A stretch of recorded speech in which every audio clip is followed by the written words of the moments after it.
Hello guys, good morning. Nandito tayo sa loob ng Grandia natin. Meron lang akong i-discuss sa inyo. Parang hindi ko nagustuhan sa Toyota. Medyo bummer. It's because iisang susi lang na wireless remote key ang kasama ng Grandia. Pero binigyan naman nila tayo ng dalawang manual key na hindi naman natin magagamit to. Bruh! Pang ano lang yan pang bukas lang ng pinto sakaling di mo mabuksan yung sasakyan or nalobat yung remote key mo. But yun nga, ito ang bummer dyan. Iisa lang. Kinonfirm ko sa sa Toyota. Sabi nila isa lang daw talaga yung remote key na kasama nung unit. So parang mahal nung unit tapos iisang susi lang. Tumingin ako sa internet ano yung reason bakit isa lang talaga yung binibigay na susi ng Toyota. Well, for one reason, nagkaroon sila ng shortage ng microchip para dun sa remote key. But for me, that's not acceptable kasi ang mahal ng unit tapos susi lang, hindi nyo pa nabigay, iisa lang. Tapos para palubag loob, dalawang susi na manual, anhin naman namin to.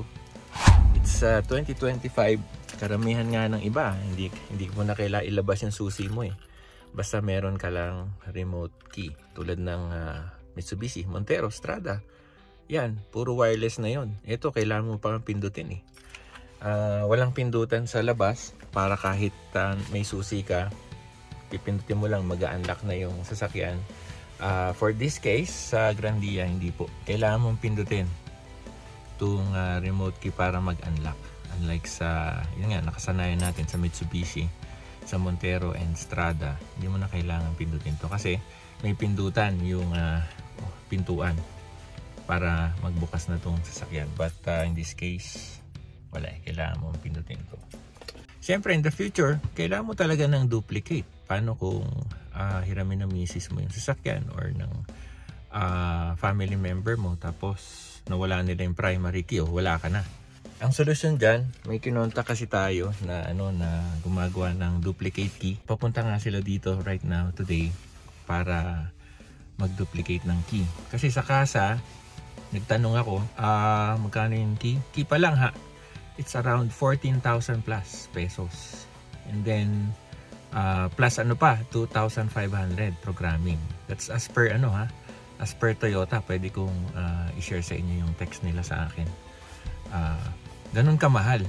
Tapos 2 to 3 months yung processing. Hindi ko alam bakit merong ganun katagal na processing bago magkaroon ng susi. So hindi natin option yun. Though maganda sana kung Toyota din, but may nakita ako sa Facebook na tested naman na gumagawa sila ng remote key.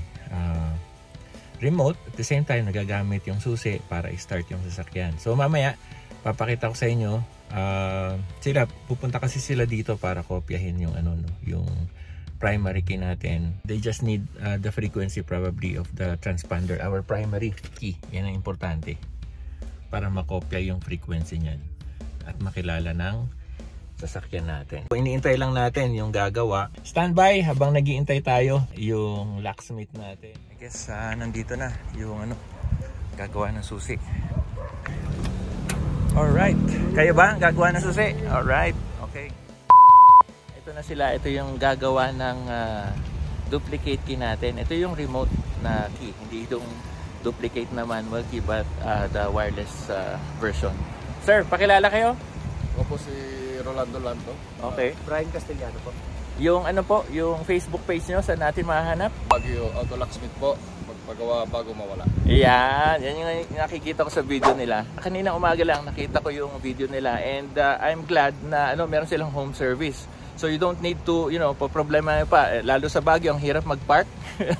Di papuntahin mo na sa inyo at sasadyain naman kayo kung hindi naman sila busy. Nagpaalam din tayo sa kanila. Hindi naman natin papakita kung ano yung process, paano nila gagawin, but we're just showing you yung proof na pwedeng i-duplicate yung remote key nyo outside Toyota kasi mahal kay Toyota. Later, di-discuss ko sa inyo how much yun. Okay? Thank you. Alright, let's proceed.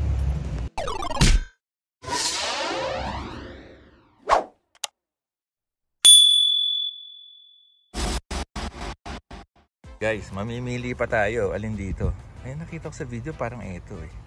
Pero usually para ito, kamukha ng Toyota talaga. Tama, no? Ganyan din po ang... Sige, ito. Ito na po. Alright. Ayan guys. Kukopehin lang naman yung susi. Yung physical key para dun sa remote natin, kopya niya rin yung pang physical key. While itong kasama natin sa kabila, pinoprogram naman niya yung sa transponder. Later on, pag napastart yung sasakyan, they'll also gonna access yung computer ng pang remote key naman para mabuksan yung door natin. Pinapakilala na yung susi para makapag remote entry tayo dun sa alarm. Basically ina-add nila yan dun sa computer ng Grandia natin para makilala din yung secondary key. Yan. Kumbaga yung yung susing pinapagawa natin doon, lang yun, para mapastart na yung sasakyan. Pero hindi ka makapasok kung hindi nila papakilala yung susi. Kaya ayan ang ginagawa ni sir. Ayan guys, tapos na sila. Smooth transaction, napakabilis ng gawa. Meron tayong duplicate key. Okay sir, maraming salamat. Thank you. Oy, ingat kayo. Bye.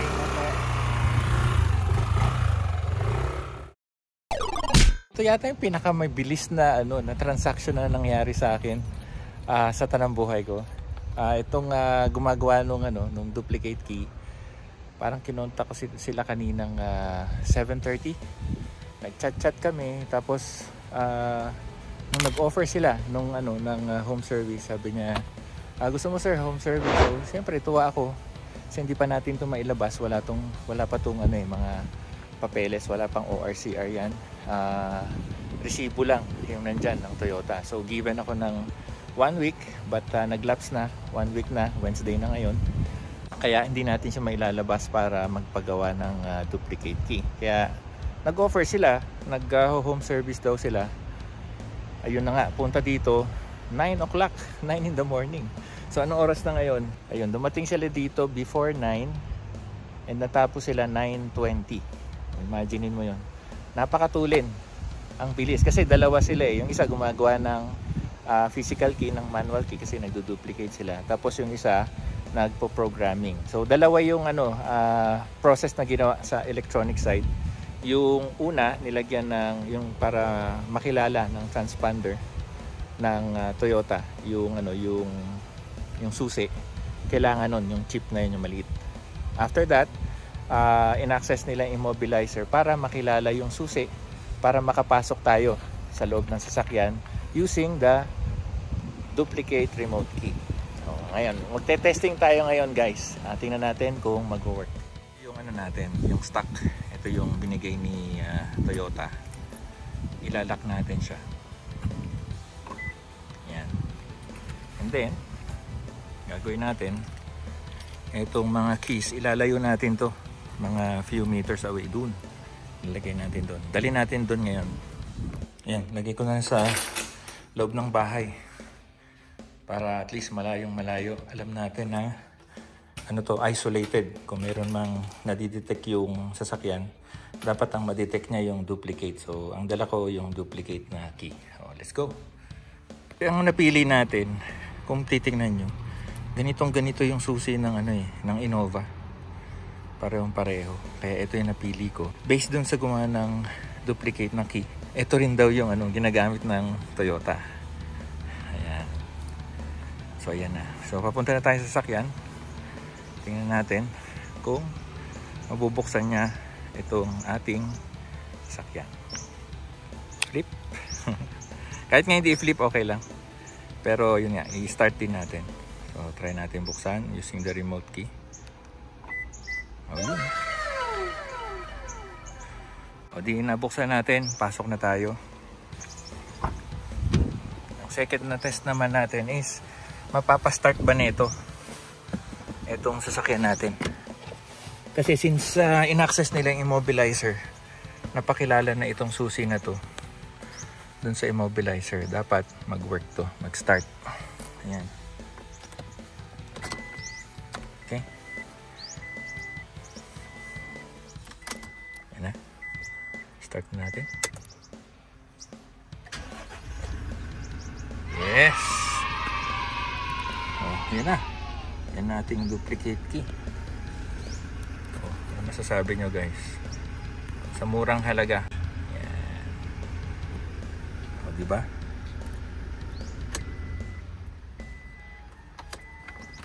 O, malak din.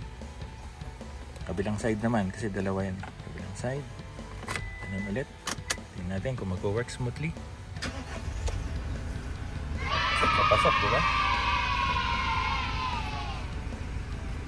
Toyota din. Oh, hindi mas mahal na tong Toyota ko kasi dalawa pala yung remote key niya. Diba? Ay, Toyota, bakit kasi? Ang dali naman pala gawin nito. Hindi pa kayo naglagay ng additional na susi. Oh, ano na? Diba? Oh. Ayan yan, ha? Tapos yung key nandun sa loob ng bahay. Sara natin. Baka pumalya eh. Mapahiya ako sa inyo. Okay. Ayan. Let's lock it. Ayan. Lock na. Nalock ba? O, lock na. Subukan naman natin ngayong susi. Manual naman. Manual locking. No? Teka. Ayan. Initially, nakabukas. I-manual lock natin. Yun. Hindi na mabuksan. I-manual unlock. Yun. Ayan na. O ha? Ano masasabi nyo? Okay, di ba? Yes. O di may duplicate na tayo. Kahit nga tatlong susi pwede. Kung matatanong nyo how much yung chinarge sa akin ng gumawa ng duplicate key, unfortunately hindi ko madidisclose sa inyo kasi sabi nila i-ano na lang daw. Ang sabihin ko sa inyo is chat nyo na lang sila. Pero ang masasabi ko sa inyo, napakamura. Kung i-compare mo dun sa sa Toyota. Kasi sa Toyota almost 17,000 tapos maghihintay ka ng 2 to 3 months processing. For this one, almost 30 minutes lang ginawa. And then the price is really for me it's cheap. And baka magpagawa kayo ng 2 o 3 pagka nalaman yung presyo. Maganda guys, i-ano nyo na lang. I-chat nyo na lang sila, napakadali naman nilang sumagot at malalaman nyo agad yung presyo. I'm sorry kasi specifically sinabi nila wag i-disclose dito sa video yung presyo kasi nga minsan hahanapin nyo yung presyo tapos nag-increase na pala sila ng price, di syempre sila naman yung may ipit, no? I hope you understand that. Ayun lang masasabi ko sa inyo. Mura lang naman siya guys. Hindi kayo magugulat sa presyo, promise. Quality wise, ganda ng quality ng duplicate. Parang Toyota yan. O ayun, ilalagay ko naman dito guys yung link and details nung gumawa nung locksmith Baguio. Kung malapit kayo dito sa Baguio, pwede nyo silang kontakin. Just sharing guys na meron palang option, no, para magpagawa ng duplicate key outside Toyota. Alright, yun lang guys. And kung nagustuhan nyo yung video, don't forget to like and subscribe and also follow me on my Facebook page for more. Pwede tayo may discussion tayo ng Strada and Grandia GL. Marami tayong upcoming na videos para dito sa Grandia, like yung deep dish, meron tayong in order. Meron din tayong upcoming na vlogs para dito sa headlight and fog light ng Grandia natin. Okay, stay tuned. Thanks for watching. God bless. Bye bye.